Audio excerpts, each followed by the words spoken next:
And a 1, 2, 3, 4. Welcome everybody to the Life Point Table Talk podcast.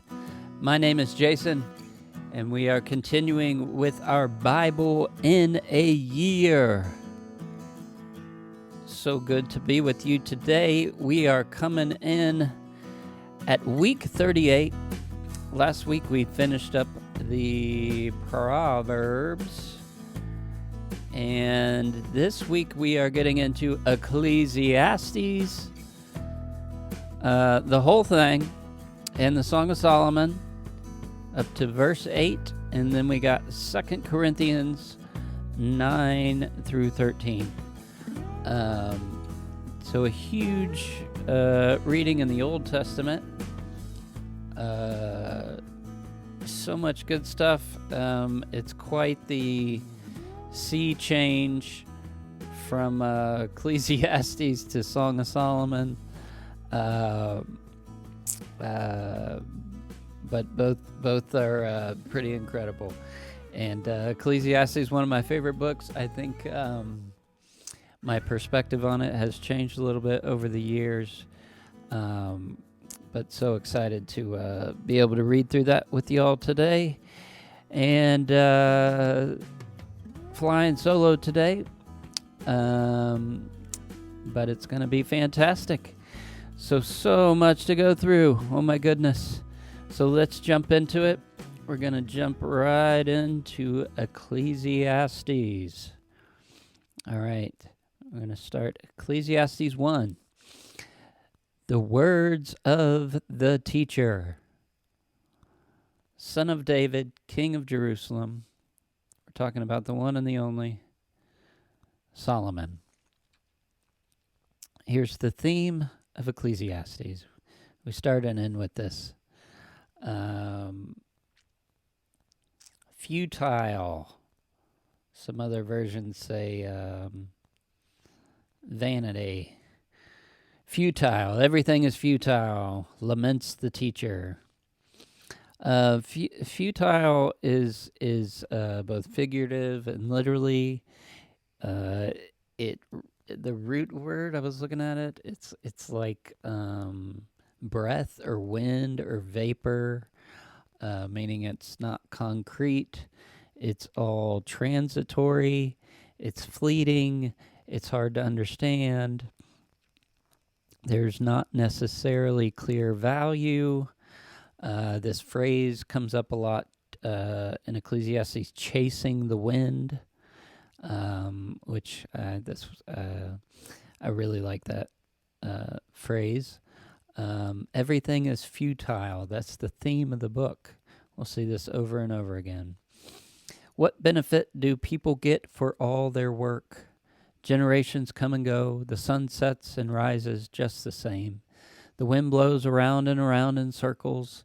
Streams flow to the sea and back again. It's tiresome monotony. No one is seeing anything new. People forget the past and will forget what will happen. The teacher, King of Jerusalem, decided to thoroughly examine all that had been accomplished on earth. God has given people work that keeps them occupied. But everything man accomplishes is futile, like chasing the wind. I thought I was more wise than my predecessors. I acquired much wisdom. With great wisdom, though, comes great frustration. That sounds like the Marvel theme, right? Whoever increases his knowledge merely increases his heartache. Chapter 2, Futility. The futility of self-indulgent pleasure. I thought to myself, I will try self-indulgent pleasure to see if it is worthwhile. But it is also futile. Partying is folly. Pleasure accomplishes nothing. I thought about wine and behaving foolishly. I wanted to discover what is profitable for people to do on earth in their short lives. I increased possessions, houses, vineyards, royal gardens, pools, slaves, livestock, silver, gold, treasures. Singers, even had singers in there. I got whatever I wanted and did not deny myself any pleasure. My reward of all this was joy. Yet when I reflected on everything I accomplished, all my achievements and possessions are profitless. Nothing was really gained, like chasing the wind. I thought about wisdom as well as foolish behavior.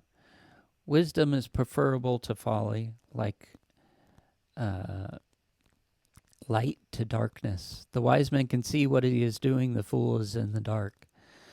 But the same fate comes on both of them. We see that theme too. No matter what you do, you're both, everyone is headed to the same place. You have the same fate coming. Um, what did I really gain from my wisdom? I lamented. Neither fool or wise will be remembered. They both will die the same. That's the fate he's talking about. I loathed life because what happened on earth seems awful to me, like chasing the wind. You can work with wisdom and skill, but you have to hand it over to someone else who did not do the work. It's an awful injustice. Man acquires anxiety from all his labor. There is nothing better for people to do than to eat and drink and find enjoyment in their work. The ability to find enjoyment in your work comes from God. To me, um, well, the theme of Ecclesiastes is certainly everything is futile and chasing the wind. This other sort of counter theme shows up a lot as well, and it's kind of one of his conclusions, and it's really interesting because it's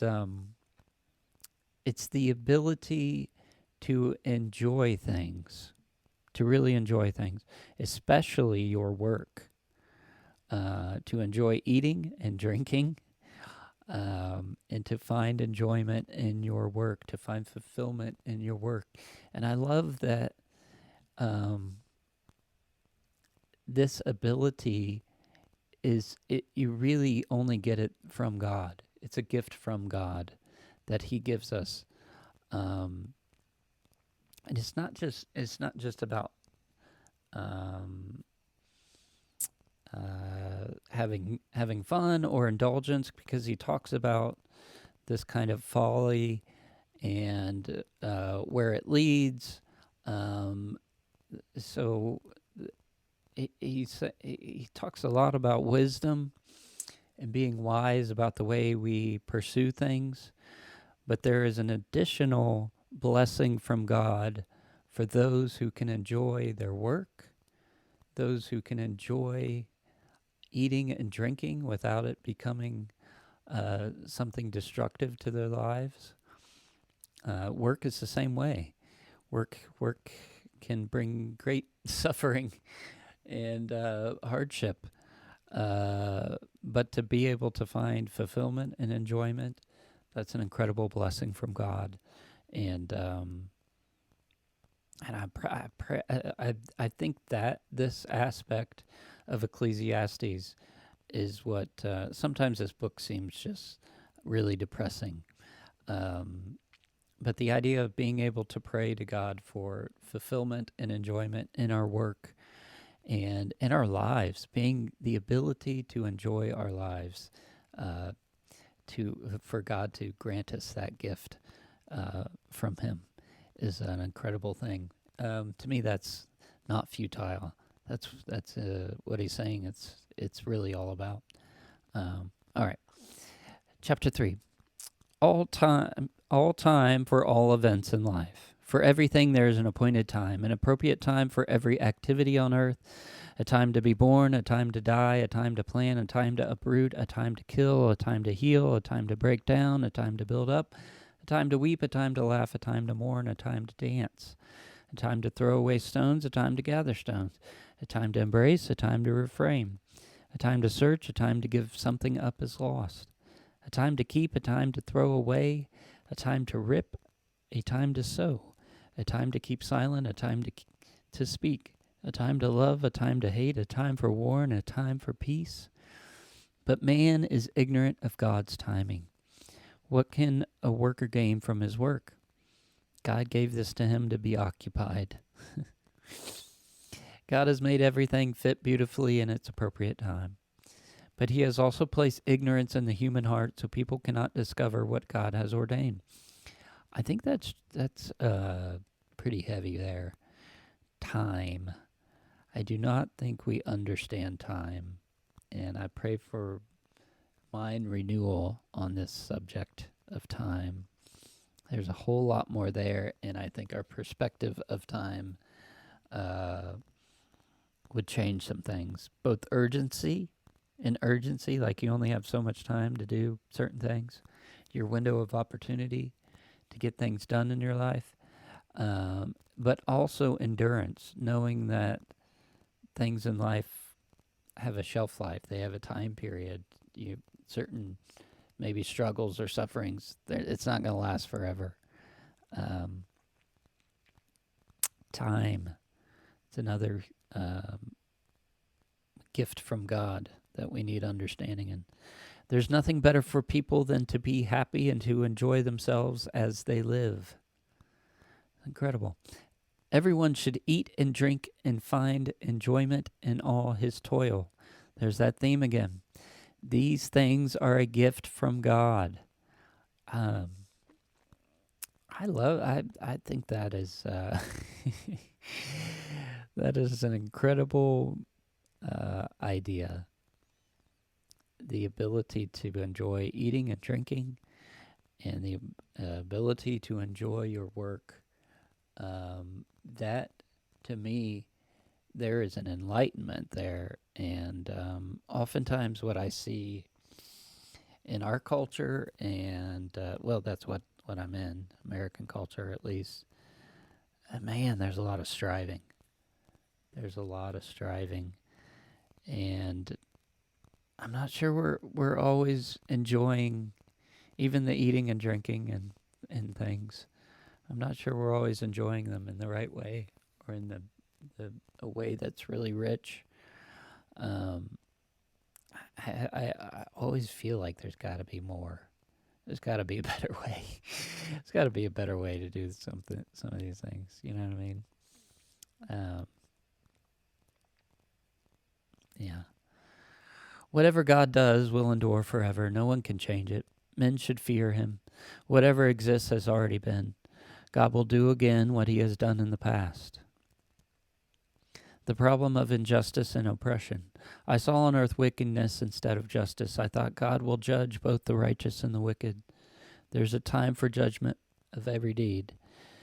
That's an incredible thing. Just thinking about nobody's going to get away with anything.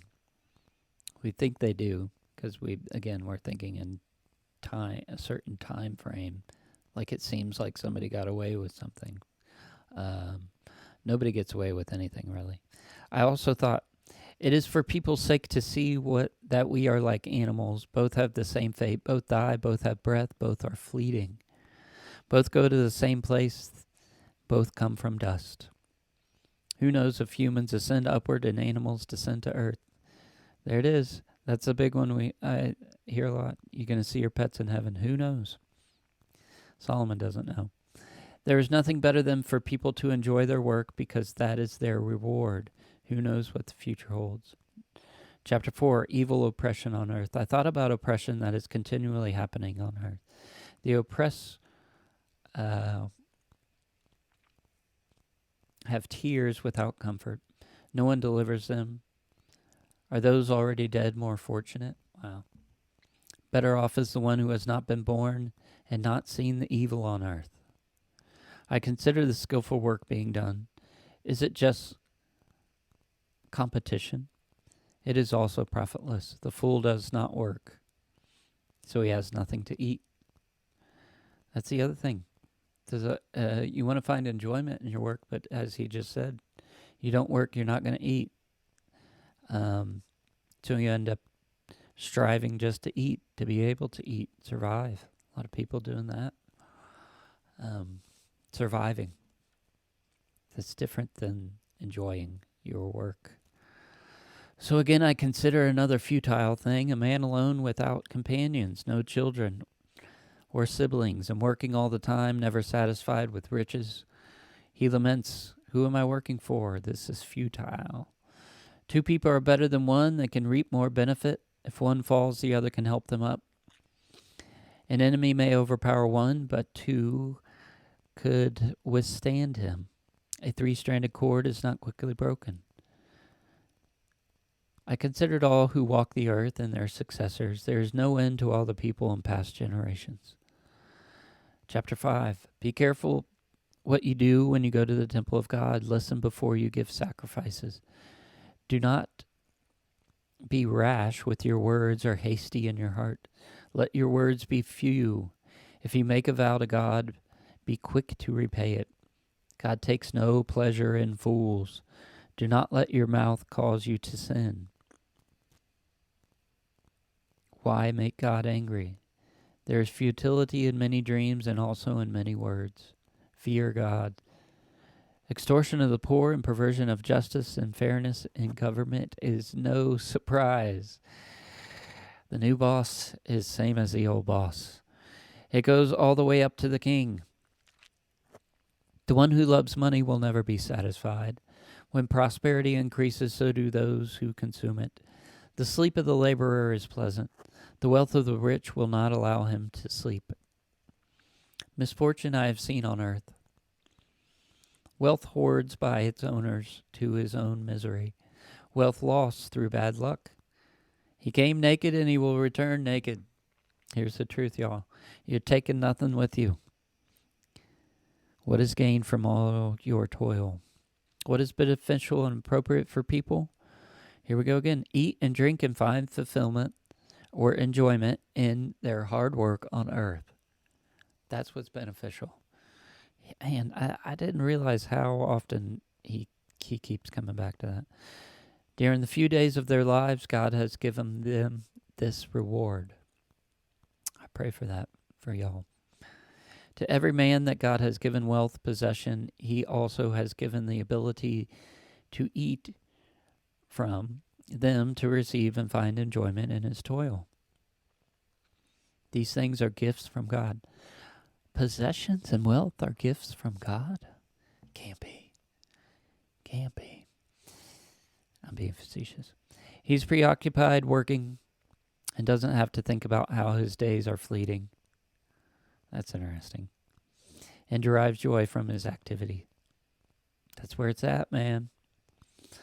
Chapter 6, misfortune I have seen. It weighs heavy on people. God gives man riches, property, and wealth, but does not enable him to enjoy it. Instead, someone else enjoys the fruits of his labor. It's a grave misfortune.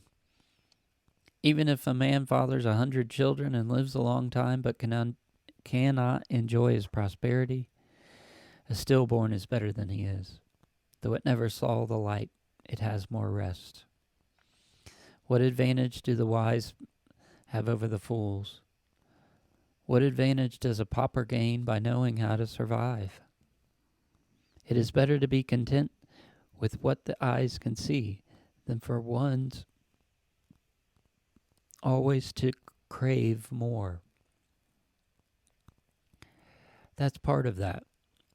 That's part of that refrain that keeps coming up about being able to enjoy food and drink and your work.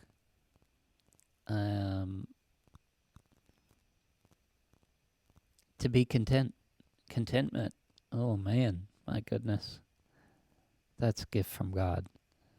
And to always crave more. That's the deception. That's where the no satisfaction comes from, or at least part of it. This continual longing is futile. Whatever has happened was foreordained. It is useless to argue with God. No one knows the future. Chapter 7. A good reputation is better than precious perfume. Better to go to a funeral than to a feast. The day of one's death is better than their birth. We were laughing about that this week. Funeral's better than a birthday party. Death is all of our destinies, and we should take it to heart. Sorrow is better than laughter. It is better to receive a rebuke than wise words. Oppression can turn a wise person into a fool. A bribe corrupts. The end of a matter is better than the beginning. Don't be quickly provoked. Don't ask why the old days were better. content. Be content. Wisdom provides protection. I have seen the righteous sometimes die prematurely in spite of righteousness, and sometimes the wicked live long in spite of evil deeds. That sounds like Job. Some of this sounds like Job, which makes me rethink about how I perceived when and where Job was written, because both Psalms and Proverbs and Ecclesiastes sound similar to Job in places. There is no one, here's a big one. This is a big one, guys. There's no one truly righteous person on earth who continually does good and never sins. That is an integral part of the gospel. Nobody's hitting the mark. We're all falling short. I'll say it again. There is no one truly righteous person on earth who continually does good and never sins. That means everybody has sinned. Don't pay attention to everything people say. You know in your heart you have said some curses as well. Oh, goodness. I tried to understand things, wickedness and stupidity and wisdom. More bitter than death is a woman whose heart is a prison. The man who pleases God escapes her. What I sought I have not found. I have found only one upright among thousands, and no upright woman. Oh, God made humankind upright. Oh, this is another one. This is huge, man. God made humankind upright, but they have sought out evil schemes. Again, these are like bedrocks of the gospel. Chapter 8. Who is smart enough to explain everything? Wisdom makes you smile. If you promise to be loyal to the king, then you should be loyal. The king's word is law. Don't argue with him. Obey and stay out of trouble. I have seen the wicked buried with honor and God's people forgotten. When criminals get away with crime, it encourages others to commit crime as well. I say this again because we see this all the time.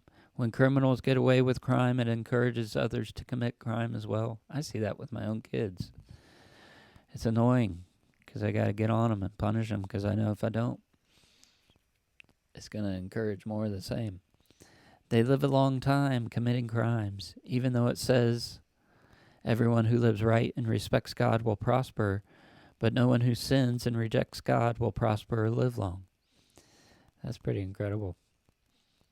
Referencing in the scriptures itself.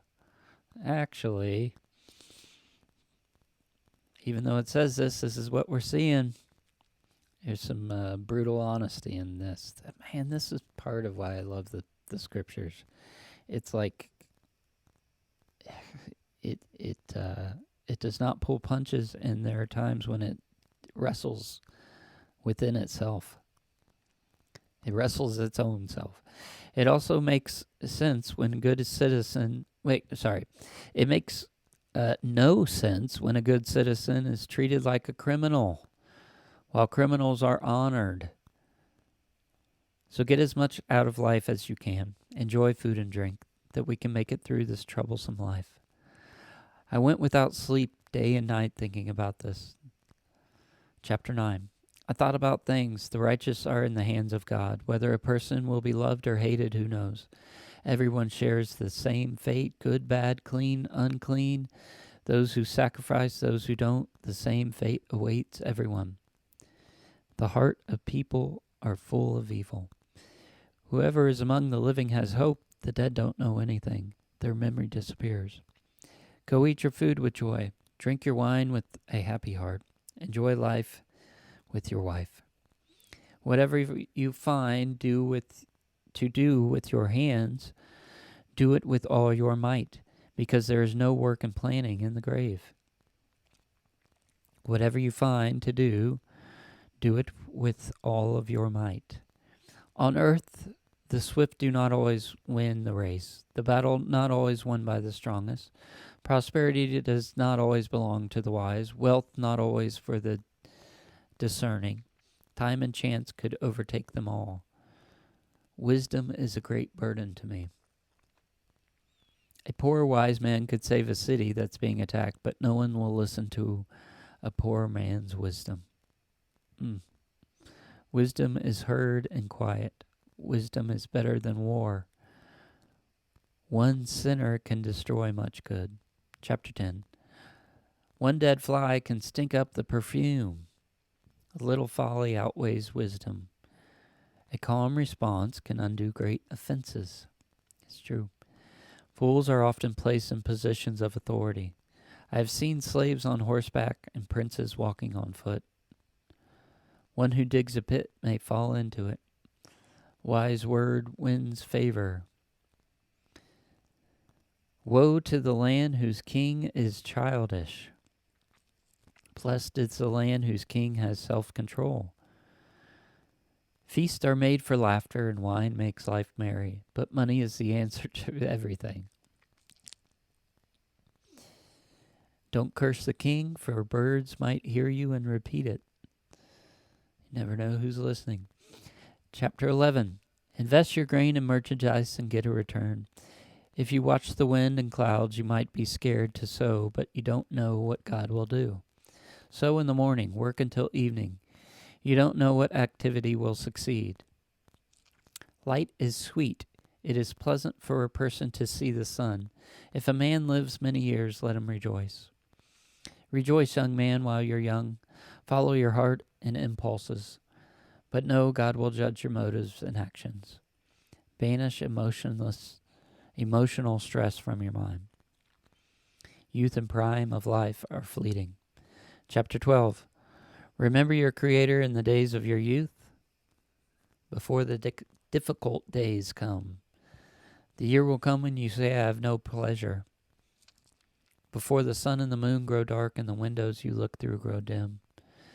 Man will go to his eternal home before dust returns to the earth that was. And the breath of life returns to God who gave it. Everything is futile. The teacher laments.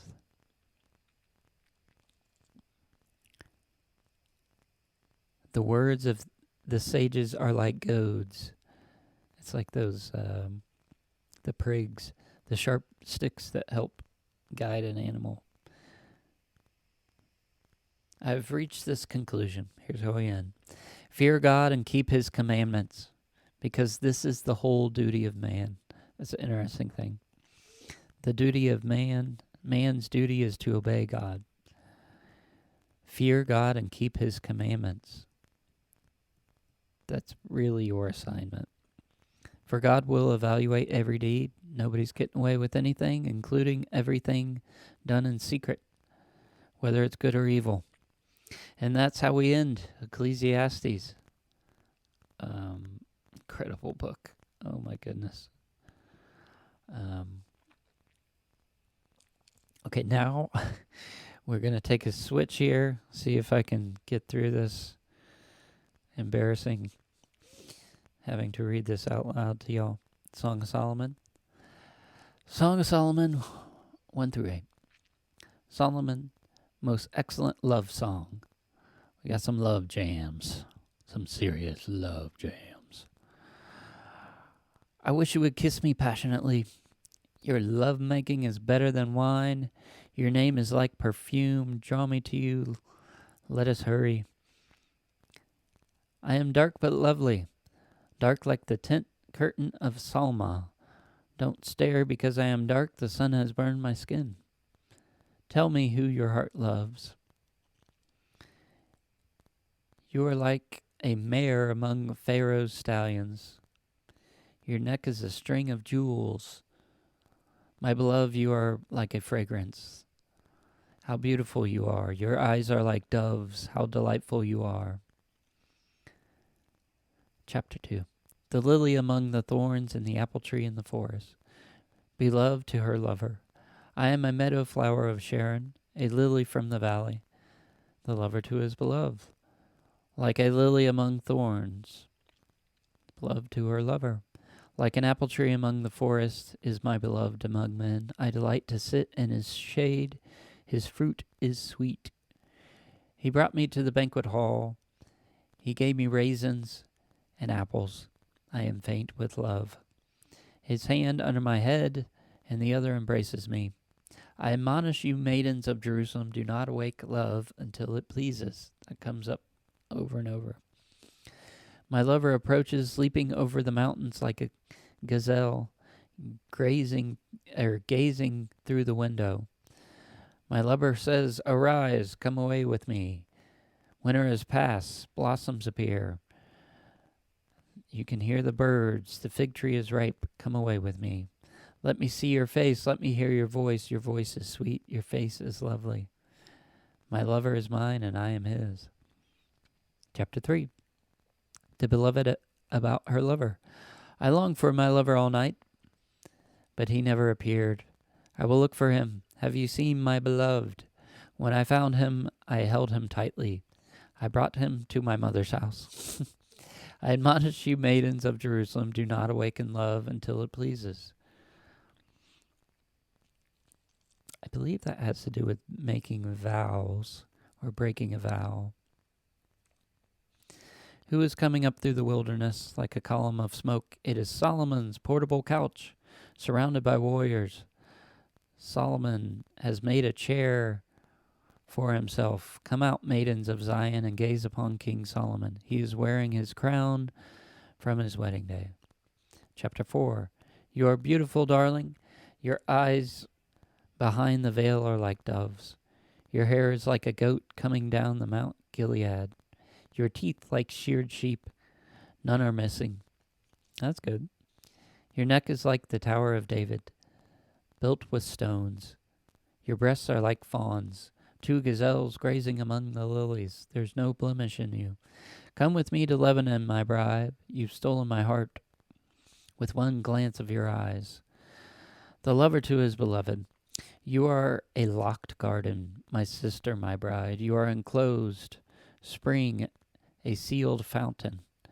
Your shoots are a royal garden. You are a garden spring, a wall of fresh water flowing down from Lebanon.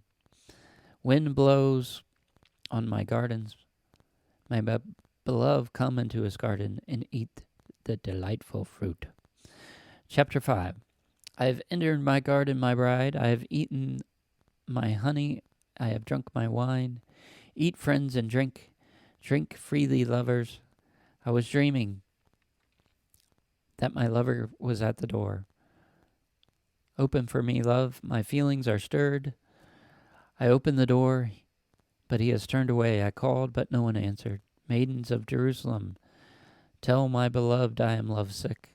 My beloved is dazzling and ruddy.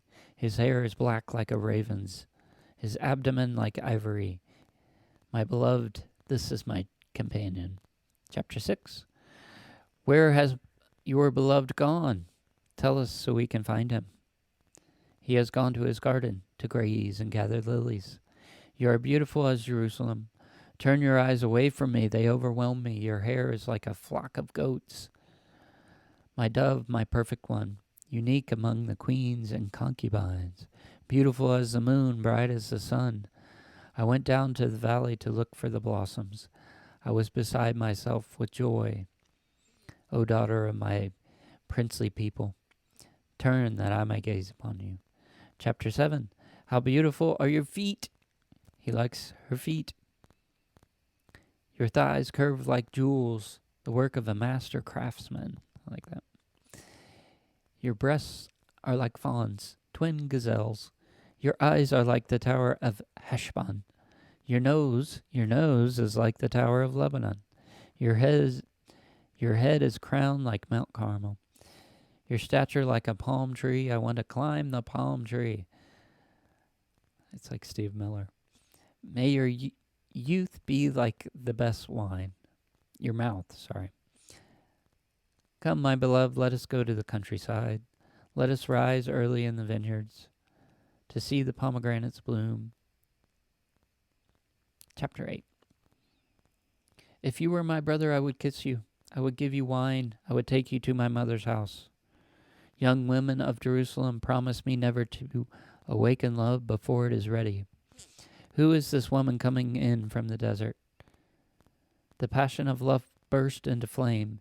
Love cannot be drowned. She speaks. I am a wall around his city. Just looking at me gives him pleasure. Solomon has a vineyard he rents. My vineyard is mine alone. Solomon can keep his silver. He speaks. You are in the garden with friends. Let me hear your voice. Hurry, run faster than a deer. All right, friends. That is our OT reading for this week.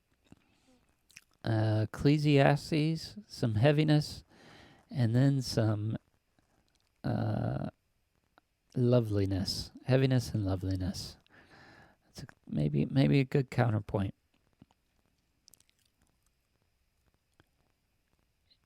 Okay, 2 Corinthians 9 through 13.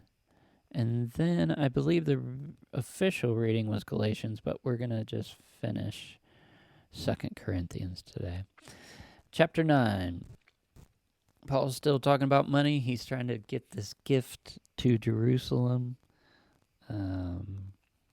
from the Corinthians. I do not need to write about money you plan to give to God's people. This is the way he writes here is hilarious to me.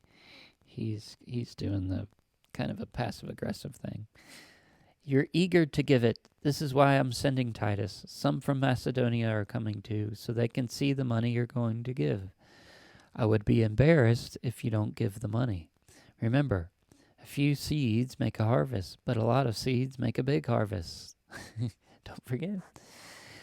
Don't feel forced to make up your mind. You will be blessed if you keep on giving. Your gift is more than a service. It will bring honor and praise to God. They are praying for you. Thank you for this gift. Chapter 10. Do you think I'm a coward with you, but brave from far away? Christ was humble and gentle. I'll have to be forceful with those who say we are like people of this world. We live in this world, but we don't act like people in this world. It's so strange sometimes to see and read certain verses that I've heard my whole life, and then you see the context they're in, and I don't know, it's kind of strange. He's just talking about the way he's writing, the way people are talking about him, and then he gets into this profound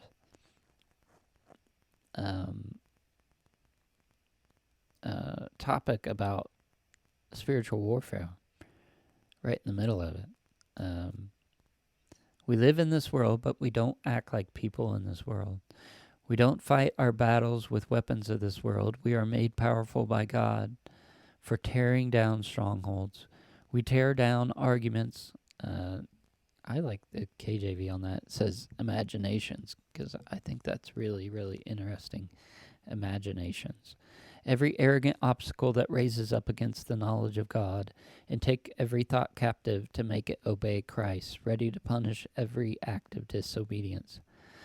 Friends, that is, like, as far as I can tell, that's the battlefield. That's a huge part of the battlefield right there.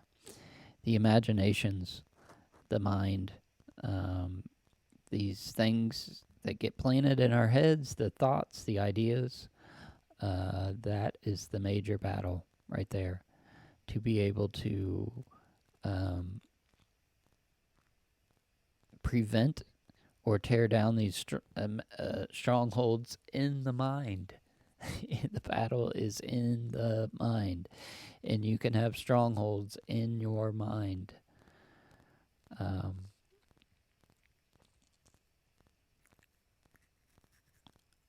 That's it's just funny to me how that comes up. This profound, like, intrinsic part of our faith right in the middle of him kind of talking about something else. If anyone is confident he belongs to Christ, he should remember this again. We belong to Christ. I am not ashamed of the authority God gave me. It's for building you up, not tearing you down.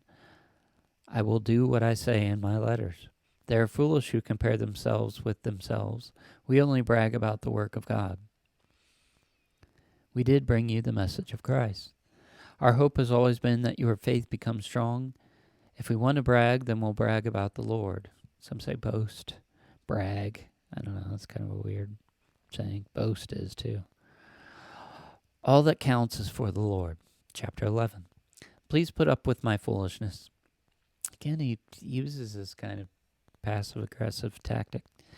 I am concerned for you. I fear you will be tricked, like Eve by the snake. You let some people tell you about another Jesus. You are ready to receive another spirit. This translation is funny. I'm as good as any of those super apostles.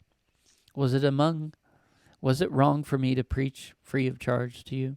I took money from other churches so I could serve you. I have not been a burden to you, even when I was in need. God knows how much I love you. There are false apostles and dishonest workers. They pretend. Here again, this is so huge to remember. Satan himself tries to look like an angel of light. Satan himself tries to look like an angel of light. So connecting that to the battle is in the mind, the strongholds. The ideas, the imaginations are going to seem right. They're going to be dressed up in light, and they're usually going to use words and themes that sound right and good. And the more right and good, probably the more chance it is used as camouflage for something else. Why does it seem strange for Satan's servants to pretend to do what is right? Someday they will get what they deserve. I brag as a fool. You let people make slaves of you and cheat you. You let them slap you in the face. If they can brag, so can I.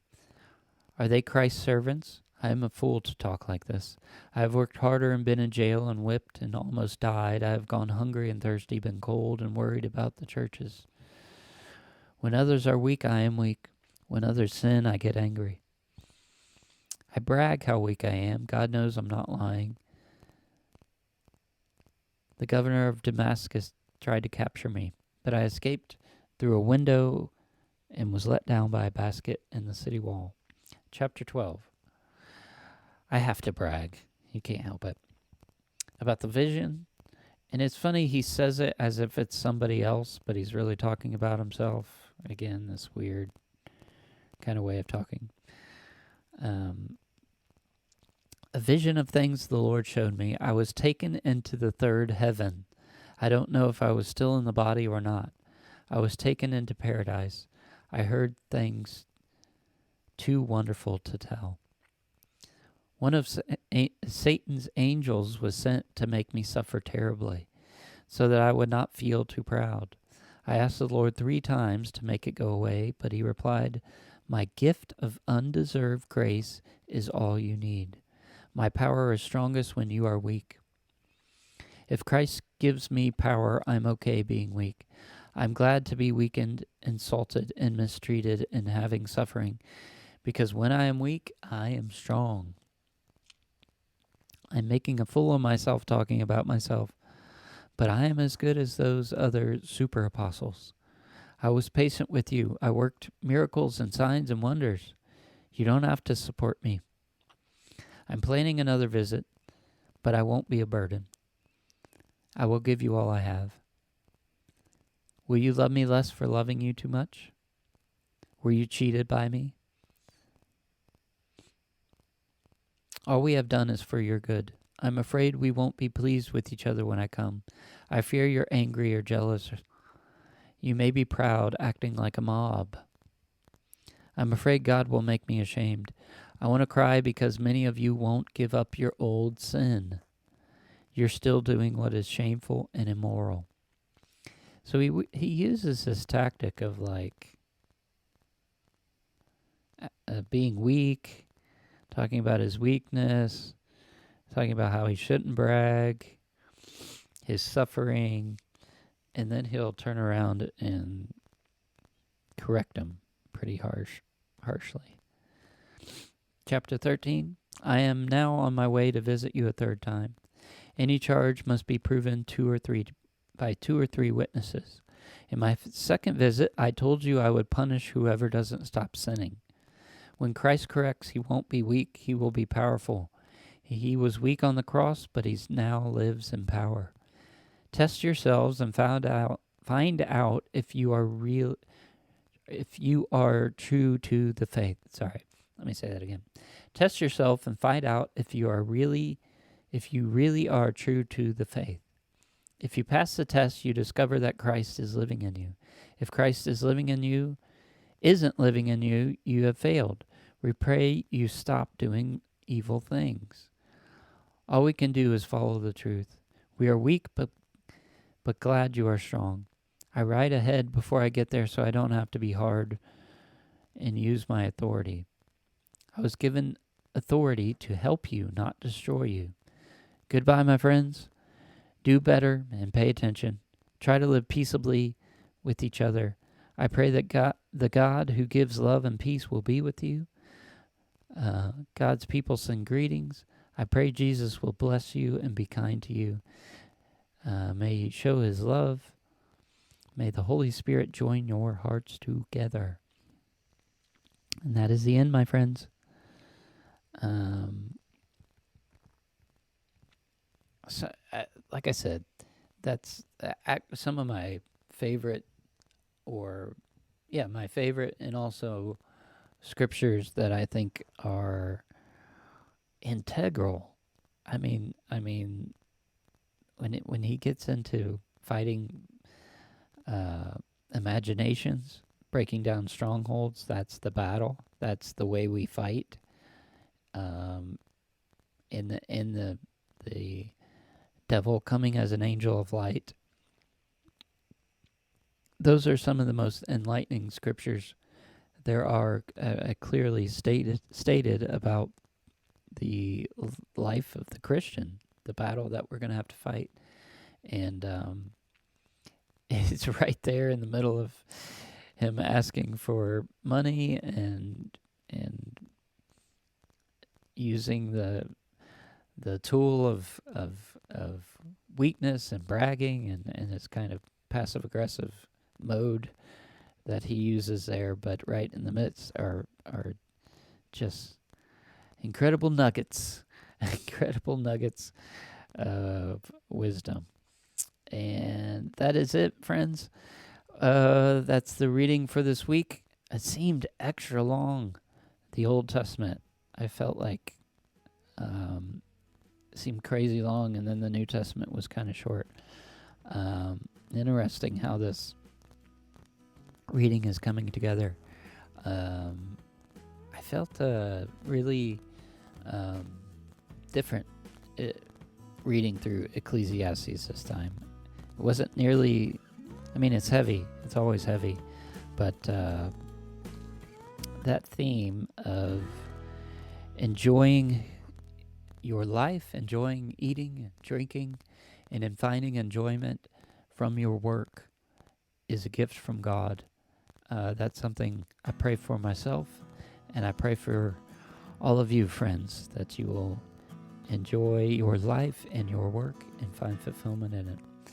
Amen. Okay, so that was week 38. We'll be back next week for week 39. Thanks for tuning in. We will come back next week, and we got more Song of Solomon. We'll be in Galatians. It's going to be fantastic. So tune in. We'll see you next week. Have a great week, everybody. Peace.